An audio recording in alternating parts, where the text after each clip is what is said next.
Hello viewers, कैसे हैं आप सब। तो आज मैं डीमन स्लेयर इन्फिनिटी के सिलार के चैप्टर्स 143, 144 एंड 145 को एक्सप्लेन करने जा रहा हूँ। एंड अगर आपने प्रीवियस एपिसोड्स को अब तक नहीं देखा है देन मैंने playlist link description and comment section में दे रखा है, so go and check it out. और अगर आप हमारे चैनल पर नए हैं then don't forget to subscribe my channel. So without any time waste, let's begin.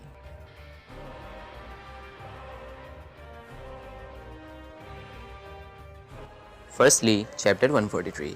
Shinobu सोचती थी कि उसकी लाइफ की हैप्पीनेस हमेशा रहेगी, बट जब वो ख़त्म हो गया उसने फर्स्ट टाइम नोटिस किया कि हैप्पीनेस एक पतले ग्लास के जैसे टूट सकती है। बट जैसे उसे बचाया गया उसने उन लोगों से मिला जिसके हैप्पीनेस अभी भी डिस्ट्रॉय नहीं हुए, सो वो स्ट्रांग होकर उन सबको बचाना चाहती थी।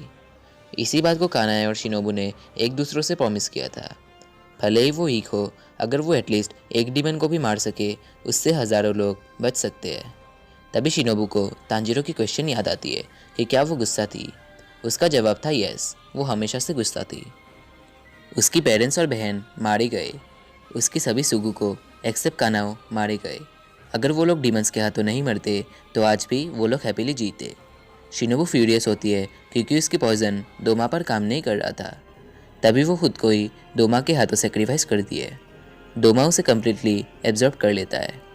दोमा मगरमच्छ के आंसू बहाकर स्टिल मजाक करता है कि बेचारी शिनोबू ने इतना मेहनत किया बस सब कुछ बेकार गया। तभी शिनोबू मरते हुए दोमा को हेल जाने को कहती है। एंड यही डीमन स्लेयर फैंस के one of the most favourite characters यानी शिनोबू कोचो मर जाती है। तभी अचानक कानाओ उस रूम के दरवाजे को खोलती है और देखती है कि उसकी मास्टर मर रही है। वो ये सब देख के एकदम चौंक जाती है और उसके हाथ से उसकी स्वॉर्ड गिर जाती है। वो बिना देर किए फ्लावर बेथिंग को यूज़ करती है। दोमा कानाओ पर भी हंसता है। कानाओ अपनी दोनों बहनों को खोकर दुखी थी क्योंकि वो दोनों ही कानाओ के अपने थे और कानाओ उन्हें बचा नहीं पाई। मीनवाइल जेनित्सु एक रूम में आके किसी को सेंस करता है और उसे बाहर आने को कहता है।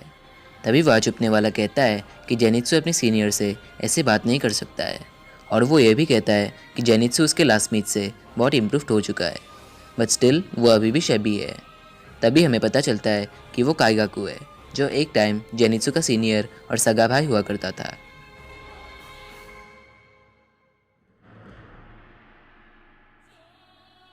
नेक्स्ट आता है चैप्टर 144। तांजीरो और ग्यू भागते रहते हैं क्योंकि उन लोगों के रास्ते में सभी दीवारें खुलने लगते हैं। इट्स लाइक वो कैसल जिंदा है और उन दोनों को सेपरेट करना चाहता है।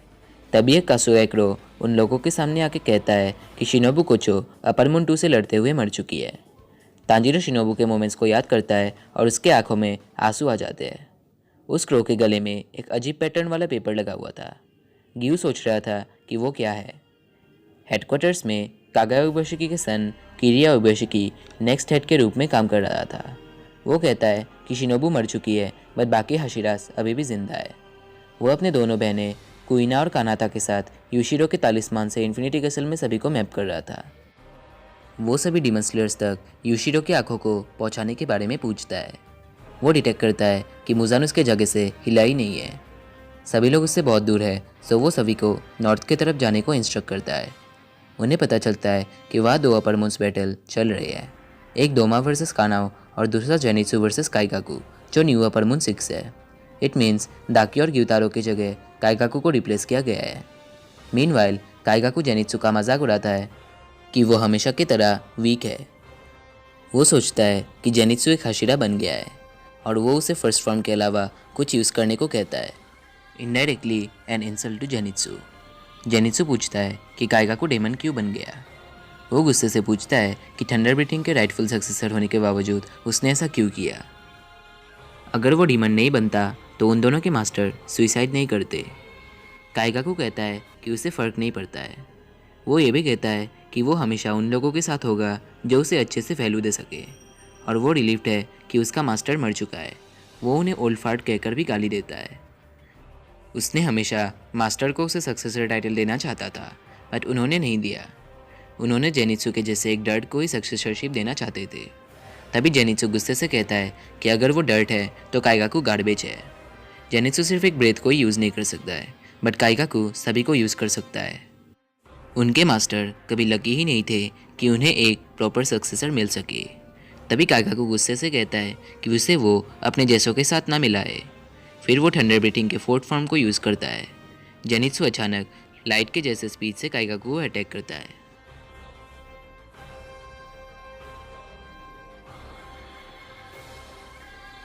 Last but not least chapter 145। Kaigaku upper moon one यानी कोकुशिबो के साथ उसके अनफॉर्चुनेट एनकाउंटर को याद करता है।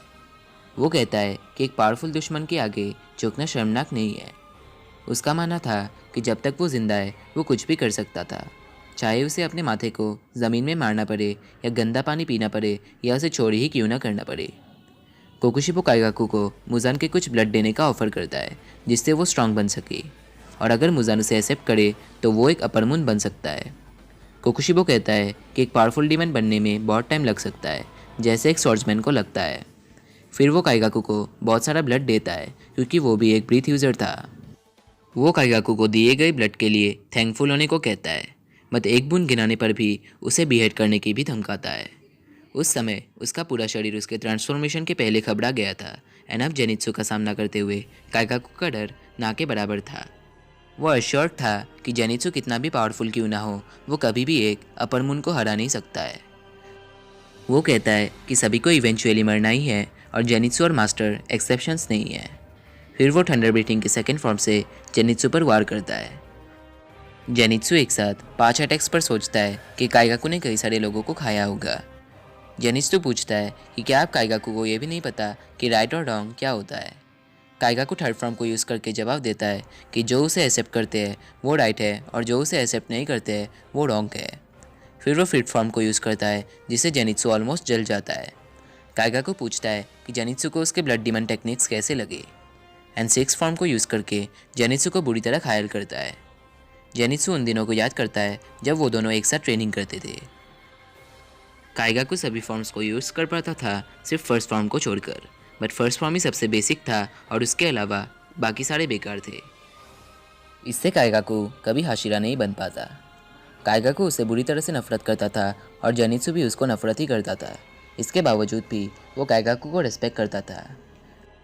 अपने मास्टर और काइगाकू को अपोलोजाइज करते हुए वो वाल से होकर थंडर ब्रीथिंग के 7 फॉर्म को यूज़ करता है, एंड ये वाला फॉर्म जेनित्सु ने खुद बनाया था। इससे काइगाकू का गला दूर जा गिरा। सिंस काइगाकू ने ये सब नज़ारा पहले कभी नहीं देखा, वो गुस्सा होकर अपने मास्टर को कर्ज करता है कि उन्होंने जेनित्सु को ये सब सिखाया। जेनित्सु कहता है कि उसने इस फॉर्म को खुद बनाया है ताकि वो एक दिन काइगाकू से ऐसे लड़ सके, एंड चैप्टर एंड होता है। सो आई होप मेरा एक्सप्लेनेशन अच्छा था। अगर कुछ मिस्टेक्स हो तो माफ़ कीजिएगा। अगर वीडियो अच्छी लगे तो एक लाइक कर दीजिएगा और चैनल को भी सब्सक्राइब कर दीजिएगा। So next episode will come soon. So till then bye bye.